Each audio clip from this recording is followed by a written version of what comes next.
Patricia, and I'll be reading you this week's The Barnstable Patriot, dated Friday, October 4. And we begin with Stress Test. Drill demonstrates emergency preparation at Hyannis Airport. First responders put their skills to the test during a mock airplane crash drill the evening of September 26 at Cape Cod Gateway Airport. The Hyannis Airport hosted a full-scale emergency exercise that is required by the Federal Aviation Administration every 3 years. More than 35 volunteers participated.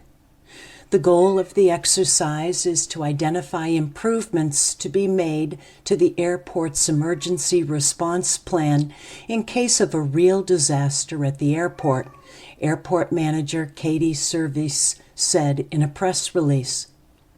Both strengths and weaknesses of the response will be noted, and an evaluation team will be on hand to monitor and critique the exercise, Service said.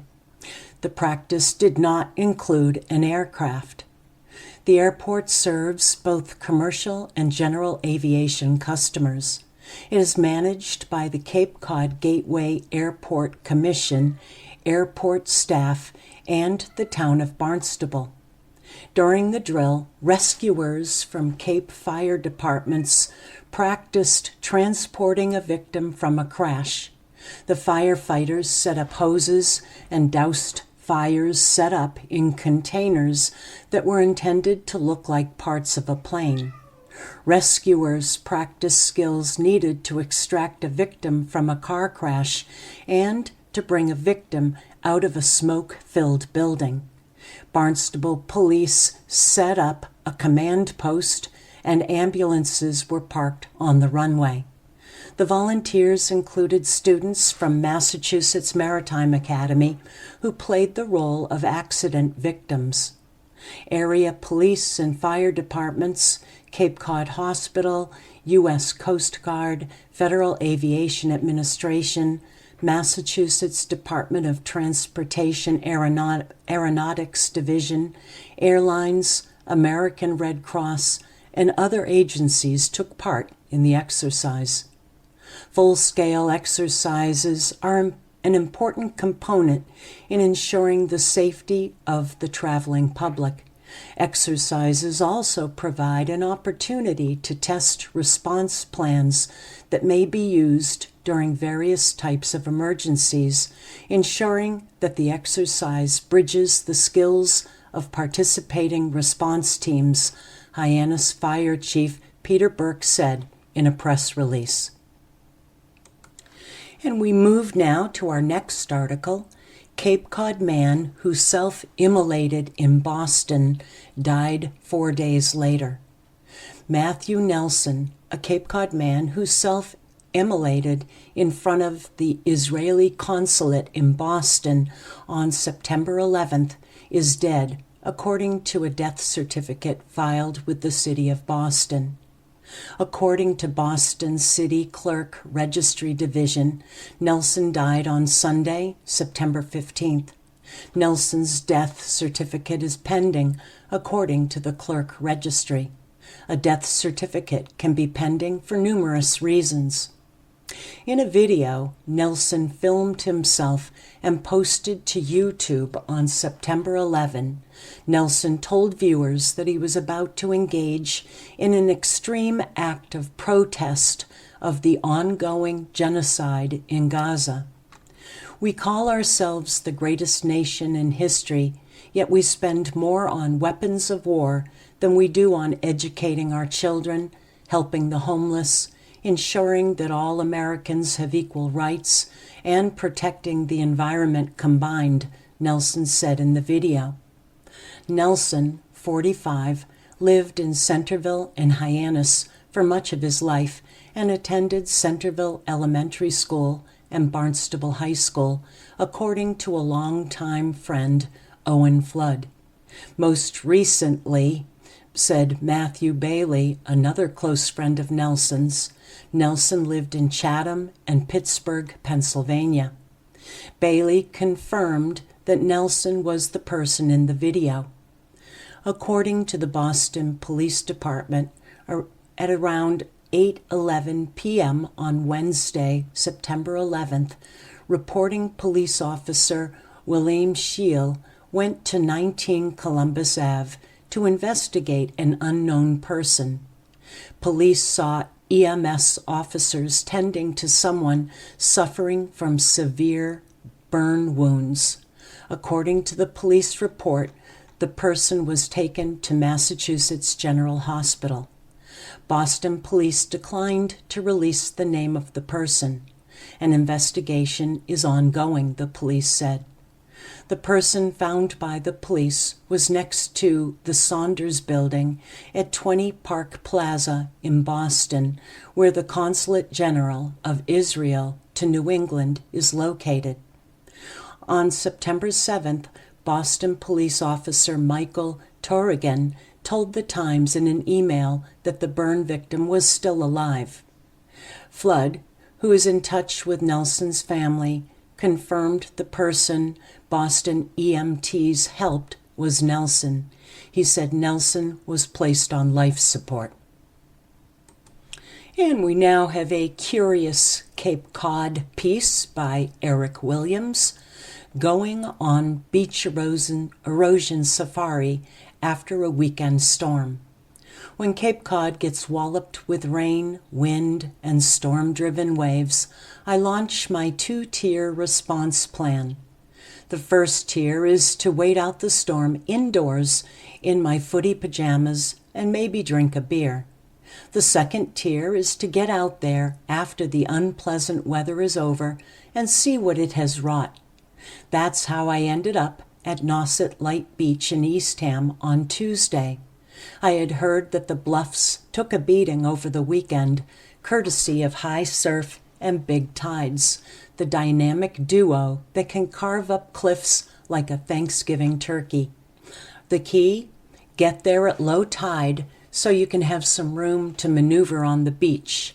High tide often rolls all the way up to the cliffs at Nauset Light Beach, and I have ended up with wet shoes and a slight sense of panic on previous misadventures. Don't be like me. I paid close attention to the access path at Nauset Light Beach, which replaced the often damaged beach stairs in 2018. It's a gently sloping 600-foot walkway down to the beach that has been a highly successful alternative to the stairs. The Cape Cod National Seashore is now considering a path approach at Marconi Beach in Wellfleet after the weekend storm wrecked the beach stairs. The topography of Nauset Light Beach allowed the park to take advantage of a little valley between the parking lot and to create a sweep path. But I would guess that path creation at Marconi would be trickier because there doesn't seem to be an obvious break in the cliffs near the parking lot. It was quite a festive scene at Nauset Light Beach. Folks were grabbing another slice of sunny sand before chillier days arrive. Brave toes were being dipped in the water, and you could almost hear the last sigh of summer as it headed out to sea. I walked north, and the cliffs looked raw. A couple of folks I spoke with said some big chunks had fallen down to the beach recently. Susan Reese, the always helpful chief of interpretation, education, and cultural resources at the seashore, noted the change in an email. It does appear that some cliff areas and beaches saw some erosion last weekend, including some areas along Nauset Light Beach, Marconi Beach, and Coast Guard Beach in Eastham.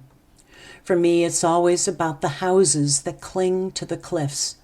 There are several homes along Nauset Light Beach that seem to be in peril.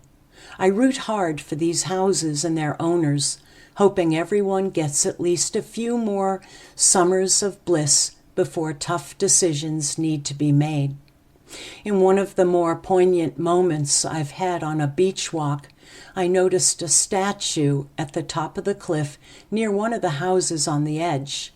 I'm no statue expert, but it appeared to depict the Virgin Mary, and almost unbelievably, the moon was rising right behind the statue. It seemed a hopeful sign, but I also hope someone is keeping an eye out on this precarious perch. I finished up my erosion tour on the Bayside in Wellfleet. There's a big house at the end of Chequasit Neck Road, past the Great Island Trail parking lot, that has seemed to be in trouble for a long time. The home sits on a bluff above the beach, and almost every storm whittles away its roost. I looked up at the house from below and could almost feel the tug of gravity from the beach. Later, I was recounting my adventures at a gas station. A wise woman offered this observation. "The old-timers never built on the beach," she said. "That's why all the captains' homes are still standing." And our final article on the front page of the Barnstable Patriot: Zoning Board decides on whether Dennis Family Shelter goes forward. Housing Assistance Corporation's plans to create a homeless shelter in South Dennis can proceed after the Zoning Board of Appeals unanimously voted to uphold the project's building permit Tuesday evening. The Planning Board, through its chairman Paul McCormick Jr., had appealed Building Commissioner Paul Fowler's earlier decision that the project falls under the Dover Amendment, a state law that exempts educational and other uses from certain zoning restrictions, and that the building permit issued did not include the conditions approved by the Planning Board. But on Tuesday, Zoning Board members said they believed the project satisfied the Dover Amendment requirements. Although this might not seem like the most extensive curriculum, I think it's well within an educational purpose, said Zoning Board member Eliza Ridley. Hyannis-based agency Housing Assistance Corporation wants to use the 57,000 square foot property at One Love Lane to house up to 79 families, or 177 people, consolidating its 3 family shelters in Barnstable, Falmouth, and Bourne. The facility, once South Dennis Healthcare, is near the Harwich town line. Housing Assistance wants the project to be allowed by right under the Dover Amendment because of the educational services planned. The nonprofit has previously said that the site would have educational services such as workshops, case management, and other programs focusing on financial management, family planning, mass health enrollment, searching for housing, parenting, and cooking skills. The shelter would focus on serving families, mostly single mothers with infants and children. The Zoning Board of Appeals also voted to include conditions set forth by the town planner to the building permit. Before the vote, McCormick told the board that the project's primary purpose is housing, not education. In a presentation to the board, an attorney representing several planning board members said the site at One Love Lane will not have enough educational staff to handle 79 adults or a syllabus to last the average stay of up to 12 months. The planning board opposes the applicant's obvious misuse of the Dover Amendment to circumvent town regulations, said McCormick. Robert Brennan, an attorney representing Housing Assistance, said the project's purpose is to rehouse families and to keep them stable in their rehousing. Housing Assistance Corporation achieves that through education. The way to understanding the educational program and the primary purpose of HAC's use of One Love Lane is to equip and empower and position those individuals who have found themselves unhoused, said Brennan.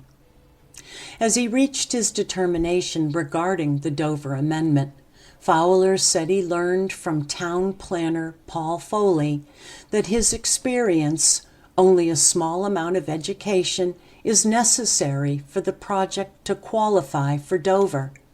Fowler also looked at 7 examples of Massachusetts case law in support of the Dover Amendment and saw they all had different levels of education, pointing to the Brockton Coalition for the Homeless as an example similar to housing assistance intended use for One Love Lane.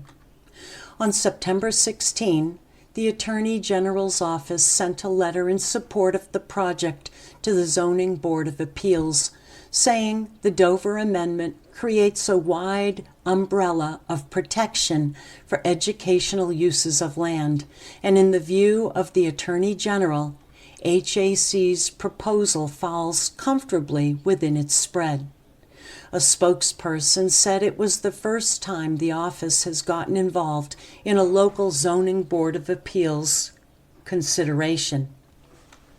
Previously, Housing Assistance and its attorneys accused 2 planning board members of hiding conflicts of interest related to property holdings near the proposed site, while the board members probed the project about size, impact on traffic, and more.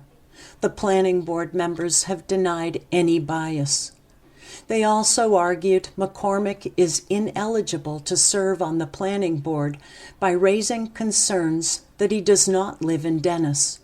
McCormick bought a house in Harwichport in April and signed a declaration of homestead that he and his wife occupy or intend to occupy the house as their primary residence, according to records with the Barnstable County Registry of Deeds.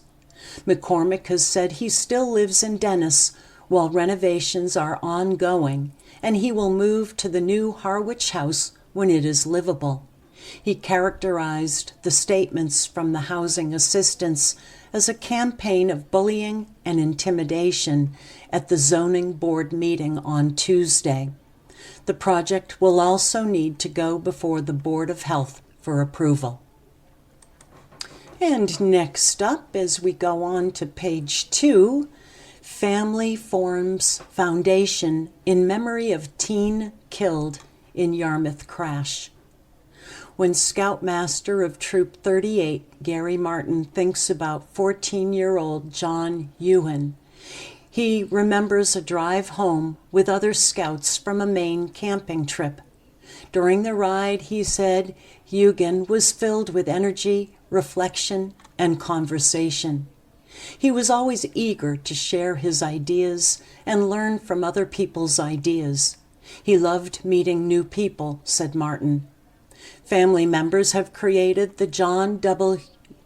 Hugan Foundation to support music, athletics, and youth service activities following the death of the boy and his uncle from injuries they suffered in a roadside crash in Yarmouth in August.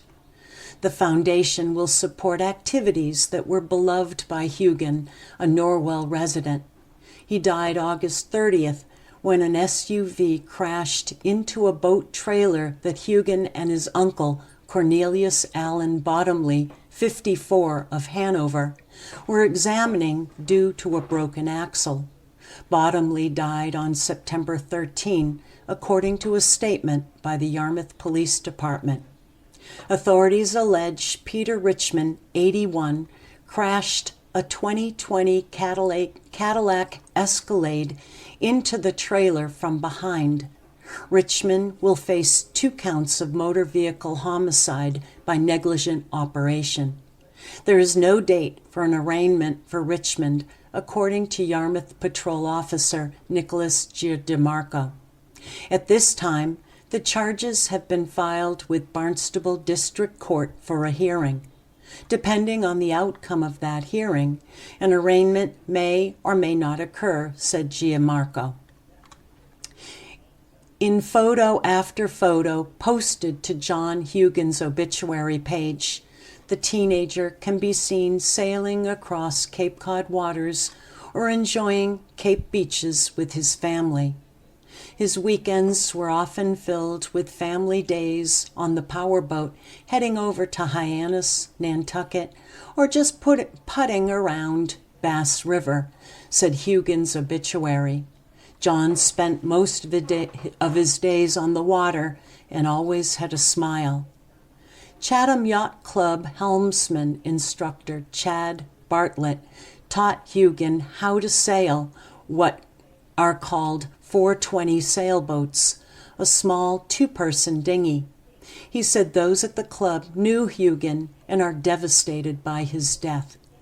John was such a joy to have at sailing school this past summer, walking around constantly with a smile and always going out of his way to make everybody's day brighter. He was a talented sailor and extremely eager to learn, Bartlett said. His positive attitude matched with his friendship and kindness to every last kid in the class. I can confidently say he made life much easier as an instructor, he said. Hugin had a natural talent for music and played the trumpet. He also loved lacrosse and soccer. Bottomley, who was vice president of Treasury and Financial Operations at Granite Telecommunications in Quincy, could also be found on the Cape frequently, according to his obituary. His favorite activities included boating on Cape Cod, skiing in Vermont, and sitting contentedly at home sitting at home with family in front of a beautiful fire, said his obituary. Bottomley was born in Boston and spent most of his life working in Plymouth and Quincy, including as a director of operation for his family's company, Evaluation Associates, in Plymouth. Hugin was involved in Cub Scouts and was working toward becoming a senior patrol member of Troop 38 in Hanover, said Martin. He would have been a great leader because he was so well liked and respected by the other members of the troop, said Martin. Hugin was also working toward becoming an Eagle Scout, said Martin. He had chosen to build an outdoor classroom at Norwell Middle School for his Eagle Scout project. The first phase of his project had already been approved by Norwell Public Schools, he said. The Norwell community, Troop 38, and Hugin's family will finish the job as a tribute to Hugin, he said. He was clear and confident with his goals, and there's a big push to finish this project, said Martin. Hugin will also receive the Spirit of the Eagle Award, said Martin. His death has been shocking and hard to comprehend. He was quite the boy. He was such a bright light. And we move on to right whales linger in new summer spot in Northeast. Local researchers announced Tuesday that scientists spotted more than 82 North Atlantic right whales, including 56 in one day, over the summer, in an area about 40 to 70 miles south of Long Island, New York. The sightings reported by the New England Aquarium's Anderson Cabot Center for Ocean Life represent more than 1/4 of the entire North Atlantic right whale population, the aquarium said, and the whales were seen during 5 aerial surveys in an area highly trafficked by vessels.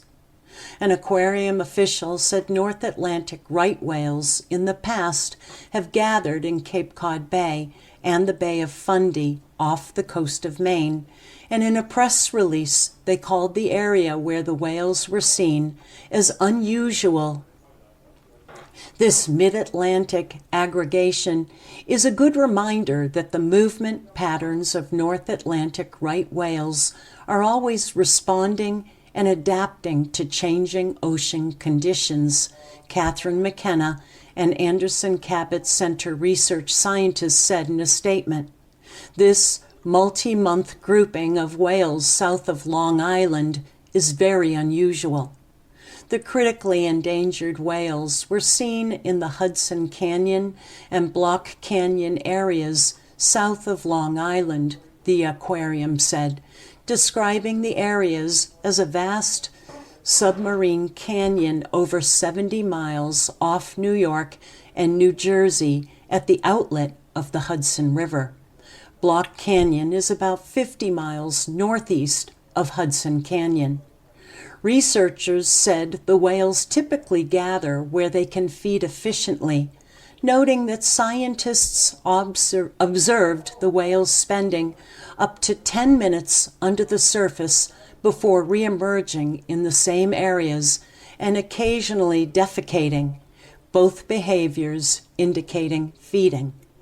The aquarium said that while modifications are under consideration, there are no current vessel speed restrictions in the areas where the whales aggregated. The aquarium raised concerns about vessel strikes, noting several whales were seen under propeller wounds, and fishing gear was documented in the area. And now a little news from Harwich. Streams, ponds, ditches, sand, a 42-acre project begins. For years, Jake Brown and his family, Millie Archer, have enjoyed living near the cranberry bog they own alongside Hinckley's Pond at the town border with Brewster. When leasing the bog out to a local farmer, they cherished the view and the wildlife. Now they're poised for a change as the Harwich Conservation Trust begins its Hinckley's Pond Herring River Headwaters Ecological Restoration Project soon. We've had the bog for about 40 years. We just love the place, said Brown during a recent walk with his wife to check out another ecological restoration project the Conservation Trust is close to completing at nearby Cold Brook. Their bog, he said, is a beautiful, awesome place with great habitat. But the couple expect that the Hinckley's Pond Herring River project will increase habitat diversity even more, so we're really excited about it. Years in the making, the project was given final approval from the Harwich Conservation Commission on September 18. We're excited about it going to construction later this fall, said Harwich Conservation Trust Executive Director Michael Latch. The project involves rewilding 2 former cranberry bogs, including the Brown family's 11-acre bog on the northwest side of Hinckley's Pond, which is connected by streams to Seymour's Pond and Long Pond, both straddling the border with Brewster, an important herring habitat. The other property is on the southeast side and comprises 31 acres along the Cape Cod Rail Trail. Rewilding generally means restoring ecosystems and reversing biodiversity declines by allowing wildlife and natural processes to reclaim areas no longer under human management, according to the International Union for Conservation of Nature. The trust purchased the larger property from the Jenkins family in 2021, Latch said. It's a different situation with the smaller bog. Brown and Archer will continue to own it, but they've granted the trust an easement with a conservation restriction that will allow their bog to be restored to its natural state.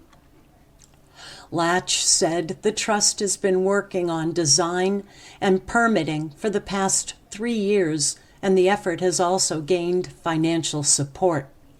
About a year ago, the Association to Preserve Cape Cod approached HCT with the idea of combining several Cape-based eco-restoration projects into a single grant application to the Federal National Oceanic and Atmospheric Administration's Transformational Habitat Restoration and Coastal Resilience Grant Program. We welcome the partnership, Latch explained. NOAA approved APCC's grant, which Latch said includes $1.6 million to complete the ecological restoration construction that will help enhance the health of the 174-acre Hinckley's Pond. Rewilding the wetland will increase biodiversity, restore about 500 feet of pond habitat that helps migratory river herring, and create wheelchair-accessible trails opposite the Cape Cod Regional Technical High School. The Trust has also received a $146,700 grant from Restore America's Estuaries Southern New England program, $250,000 through the Environmental Protection Agency's National Estuary Program, and $100,000 from the State Mass Trails Program. Restoration of the bogs will involve reestablishing stream flows, creating ponds, filling the perimeter ditches, and removing the agricultural sand layer. One of the techniques is to dig back the sand layer, which has been added over the years through agriculture, and underneath you have the old seed bank that hasn't been exposed to daylight for over a century, Latch explained. Then you get this profusion of plant growth that really increases the biodiversity. The Trust is about to complete its first ecological restoration of the nearby 66-acre Cold Brook Bog area in Harwichport and is planning a formal event to mark the occasion. That site, Latch said, serves as a good example of what will happen when the Hinckley's Pond sites, as well as at a third bog owned by the Thatcher family on Great Western Road, for which fundraising has just begun. Latch said the Trust hopes the rewilding will provide an outdoor classroom for students from Cape Tech, giving them the chance to learn about the evolving field of ecological restoration. These innovative eco-restoration partnerships create educational opportunities for local students who represent the next generation of environmental decision makers, he said. Harwich isn't alone with efforts to preserve old cranberry bogs as open space and convert them to natural ravine systems. A similar project, the Coonamessett River Restoration, was completed in Falmouth in 2018, and there are efforts underway in Barnstable and Yarmouth. Harwich Conservation Trust President Tom Evans, in an email, predicted that ecological restoration of retiring cranberry bogs on Cape Cod is going to take on significant importance and recognition, especially as towns begin to realize the role that they can play in natural nitrogen attenuation, which in turn can save towns millions of dollars in addressing their wastewater issues. So here's an article of interest to those of you who enjoy grocery shopping. What will the new Hyannis Whole Foods look like? Whole Foods will open its new Hyannis grocery store on October 10th. The new store at 790 I&O Road is bigger, at least 42,560 square feet, than the existing store. But what will it look like? A Whole Foods press release offers a clue as to the design inspiration. This new, larger store's design draws inspiration from Cape's coastal conditions, incorporating themes of wind and water into the palette of soft neutrals and deep earth tones, balanced by clean, contemporary lines, the release hints.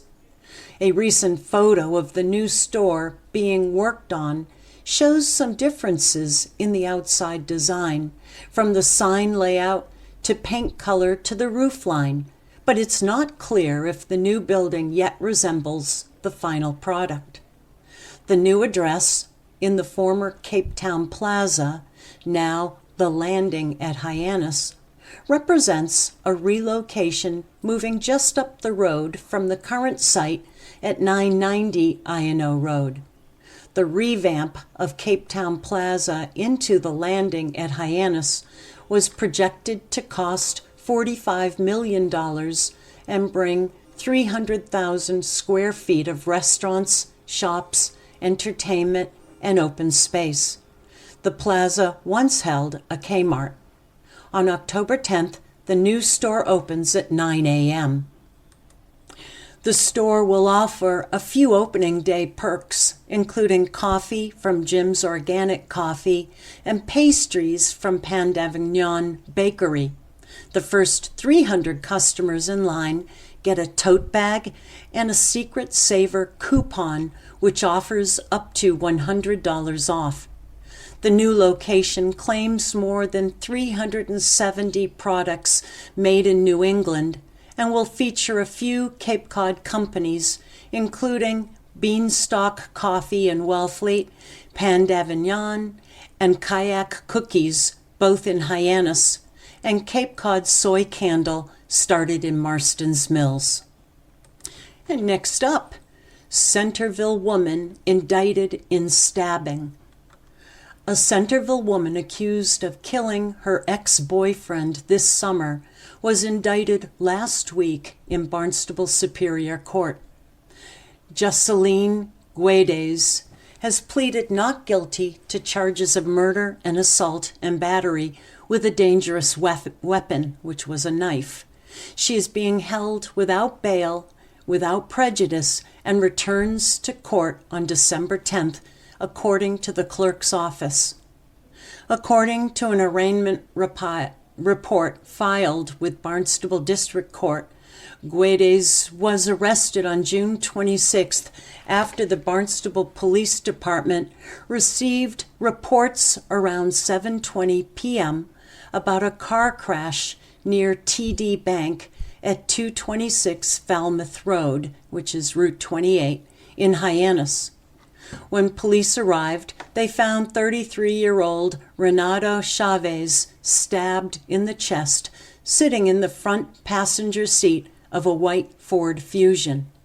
He was taken to Cape Cod Hospital and pronounced dead at 8:36 p.m. It was me, Guedes allegedly told the police when asked who stabbed Chavez. The driver of the Ford Fusion was Guedes' neighbor in Centerville, according to the report, who had agreed to drive Chavez to the hospital. The neighbor told police that Guedes asked the police that police not be called because she would go to jail, according to the report. When police later interviewed Guedes, she said she and Chavez have a long history of past domestic incidents, the report said, and that her cell phone contained WhatsApp voice and text messages of Chavez threatening her. She also said Chavez had come to her apartment and got into a domestic dispute. He pulled out a knife, which she described as having a yellow-colored handle, and kicked her in the thigh, she told police. She took the knife from him and scraped his forearm with the knife and stabbed Chavez in the chest before he left. Guedes is represented by defense attorney Larry Lipton, who could not be reached for comment. She was 29 at the time of her arrest and is listed in court documents as a non-resident originally from Brazil. And more crime news. Police probe leads to teen indicted after deadly Mashpee crash. A Barnstable court grand jury has indicted a teenager following a June 25th car crash in Mashpee that left one dead and another seriously injured, according to the Cape and Islands District Attorney's Office. The male teen faces a charge of reckless driving resulting in a death and assault and battery with a dangerous weapon resulting in serious bodily injury. The teen will be arraigned in Falmouth Juvenile Court. The date has not been set, according to District Attorney Robert Gallibois' spokeswoman Danielle Whitley. 17-year-old Nolan Barr was killed in the crash that happened at 2:06 a.m. on Carlton Drive near Swain Circle. He was one of 7 teenagers traveling in the Toyota RAV4 that morning. The passengers and driver were between the ages of 15 and 17. The Mashpee Police Department conducted the investigation with assistance from the Cape Cod Regional Law Enforcement Council Crash Reconstruction Unit. The District Attorney's Office presented the results of the investigation to the grand jury, Whitney said in an email. Police believed the car was traveling north on Carlton Drive when the driver lost control and crashed into a tree near Swain Circle. Carlton Drive turns sharply left in that area.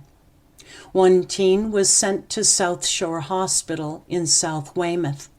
3 other teens were brought to Falmouth and Cape Cod hospitals with non-life-threatening injuries, according to the Mashpee Fire Department. And now for those of you looking for a little bit of weekend entertainment, Neil Simon's Barefoot in the Park is hilarious in Chatham. Chatham Drama Guild's production of Barefoot in the Park is a fun night out with the comedic skills of a minor character contributing in a big way. You can see Barefoot in the Park tonight and tomorrow at 7:30 p.m. and Sunday at 4 p.m. Todd Cashdollar is hilarious as telephone repairman in Neil Simon's 1963 romp about newlyweds adjusting to marriage in a cramped New York 5th floor walk-up, and it's 6 if you count to the stoop. In one scene, Principals Paul and Corey Bratter are fighting when Paul asks his fuming spouse, "Do we have any beer?" Cashdollar gestures to Corey, who is silently ignoring the question, before he, a stranger, asks if he should check the refrigerator. The exchange is hard to do justice to the retelling, but Cashdollar's perfect awkwardness left the audience in stitches. It was seasoning for director Pam Baina's well-cast show. Nicole Gardner as Corey and Matthew Gardner as Paul share the same last name in real life, but are not related, and had not met before they began rehearsing the show, Banas said. They are immediately believable as newlyweds struggling to transition to real life after 6 days at the luxurious Plaza Hotel. Whether kissing passionately or fighting furiously, the two pull no punches. When Corey throws her shoe at the closed bedroom door, the thunk resonates, as we can only imagine the set construction crew is breathing a sigh of relief somewhere at the sturdiness of their work. Deborah Mahoney plays Corey's mother with a nice balance of reserve and ridiculousness.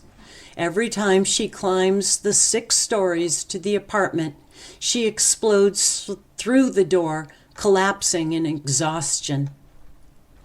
Richard Wilbur is Victor Valesco, the well-traveled would-be ladies' man Corey decides to fix up with her staid mother. Rich in experience, but otherwise broke, Velasco will be the antidote to mother's loneliness if he doesn't kill her first.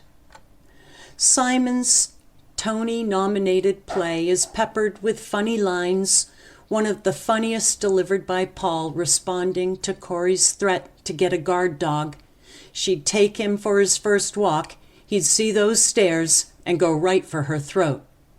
Many people may remember Simon's Barefoot in the Park from the movie starring Robert Redford and Jane Fonda, which is based on the play. In Chatham Drama Guild's production, Corey is a more approachable girl next door rather than a mini-skirted poster child of the era. Act 3 drags a little and then ends abruptly, but it is more the fault of Simon's script than this production. The show has many other funny moments not described here because humor depends in great part on the element of surprise. Along with the laughs comes some good marriage advice. So, how can you see Barefoot in the Park? The shows are at 7:30 on October 4th and 5th and 4 p.m. October 6th at Chatham Drama Guild, 134 Crowell Road. Tickets are $23, $26 for cabaret tables. Cocktails and snacks are sold before the show and during intermission. Get tickets at chatdramaguild.org or by calling the box office at 508-945-0510 or at the door. And now for you nature lovers, photo shoot. Migration time for birds gathering on the Cape. Alfred Hitchcock's movie, The Birds, came out in 1963, starring Tippi Hedren, Rod Taylor, and Jessica Tandy. As kids, we never saw the movie in the theater, but by the early 1970s, it was a staple for late-night TV, which was where our neighborhood kids found it during sleepovers. Filmed in Bodega Bay, California, it had all the Hitchcock cinema techniques for a good thriller. The attacking birds in the movie started out as gulls, and then the crows and sparrows arrived by the thousands. The underlying theme was the birds were fighting back after years of abuse from humankind. Photographing birds has always been a rewarding passion. The only times they turn defensive is during nesting season. The common terns on Monomoy Island pressed their case against the media many years ago during a tour of the nesting shorebirds led by the U.S. Fish and Wildlife Service, which manages the sanctuary. Media members were equipped with yellow hard hats that had short wires attached. The headgear served two purposes: kept tern poop off our heads and protected from pecking head strikes. But as autumn arrives, flocks of migrating birds often conjure up in the mind's eyes images of the movie. Walk along remote Cape beaches, and then the reward for going the extra mile, coming upon large gatherings of shorebirds getting ready to migrate or stopping along our shores to refuel on their journey south. The aggressive nesting common terns of the summer are now turning as far south as Argentina. But for sheer joy of flight, nothing can compare to the swallows, gather up in huge numbers, taking to the wing, synchronized flying at its finest. I've been lucky to witness this twice so far this September. The second time I did felt indeed like being an extra on the set for a scene in Hitchcock's film, as thousands of birds took off about me, a present from Mother Nature as the days grow shorter and the nights grow longer. And we move now to cost for breast cancer screenings not always covered.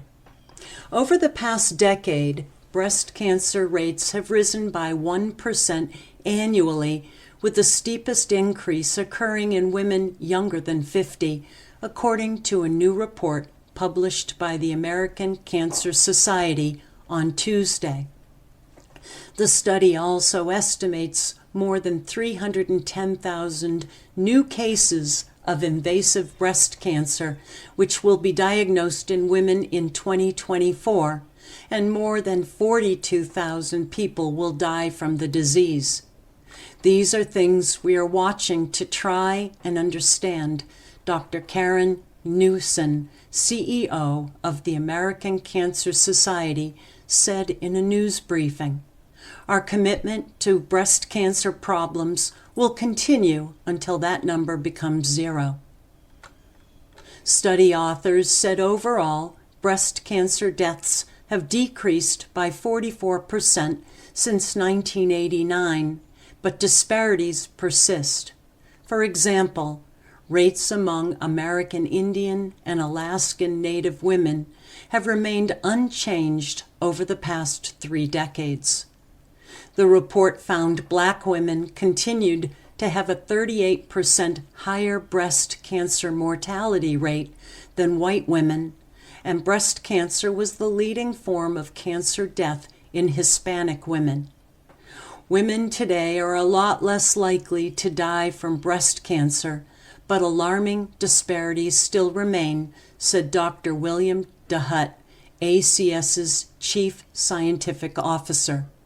These gaps need to be rectified through systematic efforts to ensure access to high-quality screening and treatment for every woman. Experts say one of the biggest barriers to accessing breast cancer screening and early treatment is the cost. Although mammograms are free to women 40 and older, insurance companies don't typically cover the screening for younger women. Additional tests like ultrasounds and MRIs are not always covered.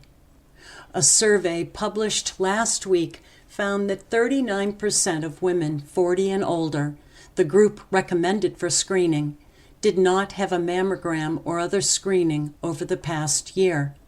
Among those women, 42% said they had no plans to get one. A third of those who hadn't been screened said the reason was the cost, according to the national poll released last week.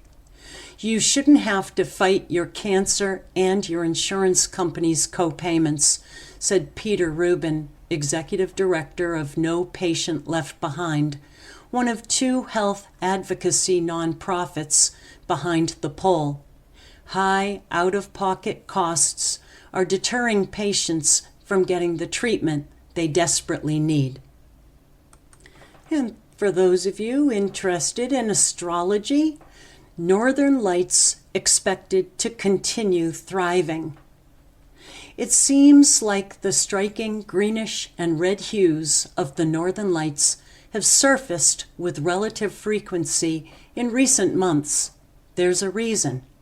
The sun may be nowhere in sight when the dazzling celestial display, also known as the aurora borealis, is lighting up the night sky, but it has a crucial part to play in producing the auroras.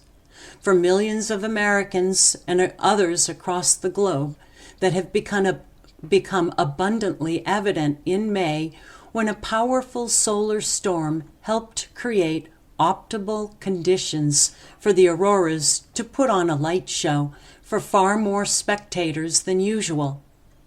What's more, as the sun reaches the height of its 11-year cycle, sky gazers across the world may only be treated to better and more frequent opportunities to witness the northern lights.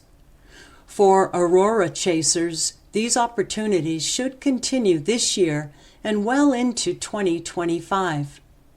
Electromagnetic activity is increasing as the sun continues to reach the height of its 11-year solar cycle called solar maximum, which NASA said is expected to happen next year. As the sun reaches the peak of solar cycle 25, sunspots located in regions of intense magnetic activity should increase, according to the National Oceanic and Atmospheric Administration. When that magnetic activity is released, it creates intense bursts of radiation resulting in solar flares, considered by NASA to be our solar system's largest explosive events.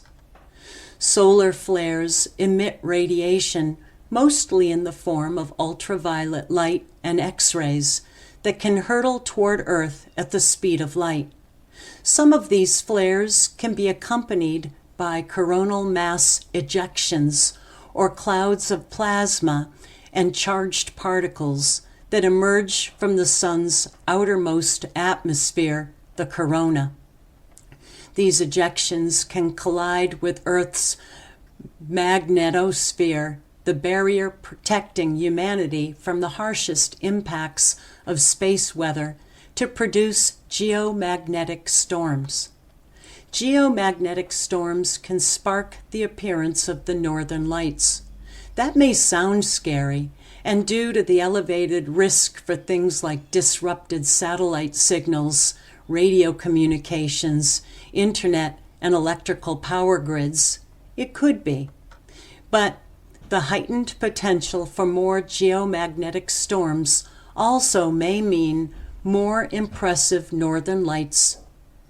In May, a powerful geomagnetic storm was responsible for some reports of power grid irregularities and interference with GPS signals and even farming equipment. On the bright side, it did also unleash spectacular views of the northern lights in parts of the country where auroras are not often visible. The celestial show came after NOAA issued a rare storm watch for the first time in 19 years for a geomagnetic storm classified as G4, a single level away from being the most severe solar storm possible. Amid the solar activity, the sun even emitted an explosive burst of radiation that became the largest solar flare detected since 2017, according to the National Oceanic and Atmospheric Administration. The phenomenon, which has made several recent appearances across the U.S., was also notably visible again in August during the Perseids, considered among astronomers to be the best meteor shower of the year. The auroras are a natural light display in Earth's sky, and that are famously and best seen in high-altitude regions of the northern and southern hemispheres. The phenomenon is caused when electrically charged particles from space enter Earth's atmosphere and collide with molecules and gases like oxygen and nitrogen, causing the atmospheric particles to gain energy. To return to their normal state, the particles release that energy in the form of light, according to the University of Alaska at Fairbanks Geophysical Institute website, which tracks the phenomenon. And that's all I have time for today. This is your reader, Tricia, saying thanks for listening.